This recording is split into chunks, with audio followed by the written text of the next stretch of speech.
నమస్తే, మీరు చూస్తున్నది Amaravati Thullur main road.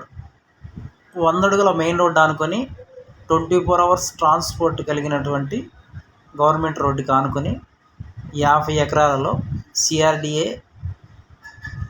Gated community venture open plots అమ్మకానికి రెడీగా ఉన్నాయి.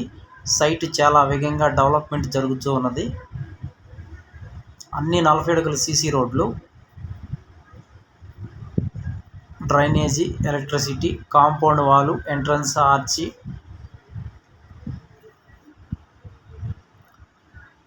దగ్గరలో వచ్చేసరికి మనకి 3 పుణ్యక్షేత్రాలు అందుబాటులో ఉంటాయి. Venkatayapalem Venkateswara Swamy temple, Anantavaram Venkateswara Swamy temple, Vaikunthapuram Venkateswara Swamy temple, Amaralingeswara Swamy Amaravati temple. వీటికి చాలా దగ్గరగా ఎటు చూసినా 3 కిలోమీటర్ల దూరం రేడియేషన్లో మన వెంచర్ ఉంటుంది. క్యాపిటల్కి 2 కిలోమీటర్ల దూరంలో ఉంటుంది. మెయిన్ రోడ్ ఆనుకొని ఉంటుంది. సీడ్ యాక్సెస్ రోడ్ నంబర్ 3 అనే రోడ్డు మన వెంచర్కి 1 కిలోమీటర్ దూరంలో వెళుతూ ఉంటుంది. సీడ్ యాక్సెస్ రోడ్ నెంబర్ 5 అనే రోడ్డు 3 కిలోమీటర్ల దూరంలో వెళుతూ ఉంటుంది. కృష్ణా రివర్ అంతా కూడా టూరిజంగా, స్పోర్ట్స్ సిటీగా డెవలప్ చేయాలని గవర్నమెంట్ చూస్తున్నది. పెదమద్దూరు హిల్స్ కొండల్ని 5 స్టార్ హోటల్స్, పార్కుల కింద గవర్నమెంట్ డెవలప్మెంట్కి వేరే వాళ్ళకి ఇచ్చేశారు. ఇక్కడ నుండి విజయవాడ 20 కిలోమీటర్లు ఉంటుంది.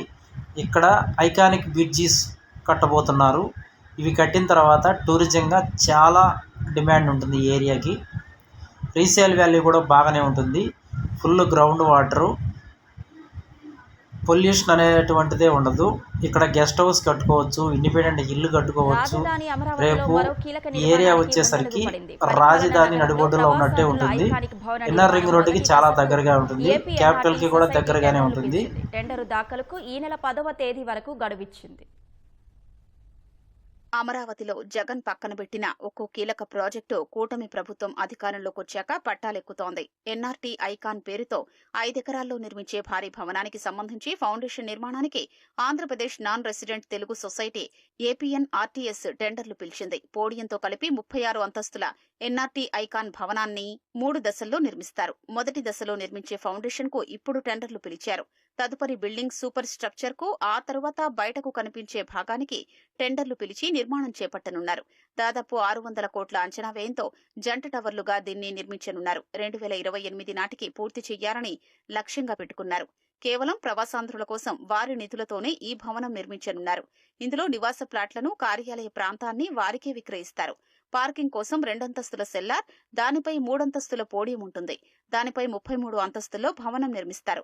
2 టవర్లలోనూ ఒక్కో దానిలో 29 అంతస్తులు ఉంటాయి. మొదటి టవర్లోని 29 అంతస్తుల్లో ఒక్కో అంతస్తుకు 2 చొప్పున రెసిడెన్షియల్ ప్లాట్లు ఉంటాయి. రెండో టవర్లో కార్యాలయాలు ఏర్పాటవుతాయి. ఈ కార్యాలయాల్లో ఏర్పాటయ్యే కంపెనీలతో 30,000 మందికి ప్రత్యక్షంగా, పరోక్షంగా ఉపాధి లభించే అవకాశం ఉంది. 2 టవర్లను కలుపుతూ పైన 4 అంతస్తులు నిర్మిస్తారు. దీన్ని పూర్తిగా వాణిజ్య అవసరాలకే కేటాయిస్తారు. 2 టవర్ల మధ్యలో ఏర్పాటు చేసే గ్లోబ్ ఈ భవనానికి ప్రత్యేక ఆకర్షణగా నిలవనుంది. అందులో కూర్చుంటే 360 డిగ్రీల్లో అమరావతి నగరం మొత్తాన్ని వీక్షించొచ్చు.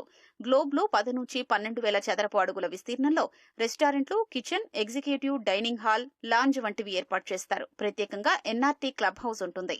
సదస్సులు, సమావేశాల నిర్వహణకు 2,000 సీట్ల ఆడిటోరియం, 1,500 సీట్ల యాంఫీ థియేటర్ ఏర్పాటు చేస్తారు. 2014-19 మధ్య ఎన్ఆర్టీ ఐకాన్ భవనానికి నాటి సీఎం చంద్రబాబు శంకుస్థాపన కూడా చేశారు. ఐకాన్ భవనంలో ప్లాట్ల కొనుగోలుకు 104 మంది ప్రవాసాంధ్రులు 33 కోట్ల రూపాయల డబ్బు కూడా చెల్లించారు. భవన నిర్మాణం వేగంగా పుంజుకుంటున్న దశలో వైసీపీ ప్రభుత్వం అధికారంలోకొచ్చింది. అమరావతిపై కత్తిగట్టిన జగన్ ఏపీ ఎన్ఆర్టీ భవనాన్ని మూలన పడేశారు. కూటమి ప్రభుత్వం అధికారంలోకి రావడంతో న్యాయపరమైన సమస్యలన్నీ అధిగమించి ఈ భవన నిర్మాణానికి మార్గం సుగమం చేసింది. రాజధాని అమరావతి నిర్మాణంలో కీలక అడుగు పడింది. ప్రపంచ బ్యాంకు నుంచి తొలి విడత రుణం కింద 3,535 కోట్లు విడుదలయ్యాయి.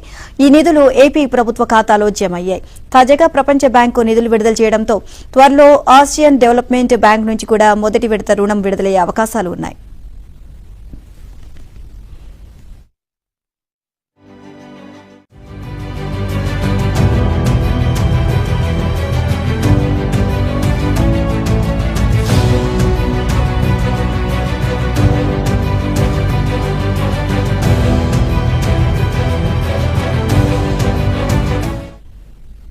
రాజధాని కోసం ప్రపంచ బ్యాంకు 6,700 కోట్లు, ఏడీబీ 6,700 కోట్లు కలిపి మొత్తం 13,600 కోట్లు అప్పుగా ఇస్తున్నాయి. మరో 1,400 కోట్లను కేంద్రం ఏపీకి ప్రత్యేక సాయంగా అందిస్తోంది. ఈ నిధులను ఏపీ రుణ పరిమితిలో లెక్కించకూడదు అని కేంద్రం నిర్ణయించింది. హడ్కో నుంచి 11,000 కోట్ల రుణ సమీకరణకు ప్రభుత్వం అన్ని ఏర్పాట్లు చేసింది. దానికి సంబంధించి అనుమతి లేఖ కూడా ఏపీకి వచ్చింది. అలాగే జర్మనీకి చెందిన ఆర్థిక సంస్థ నుంచి మరో 5,000 కోట్ల రుణాలు తీసుకునేందుకు ప్రయత్నాలు సాగుతున్నాయి.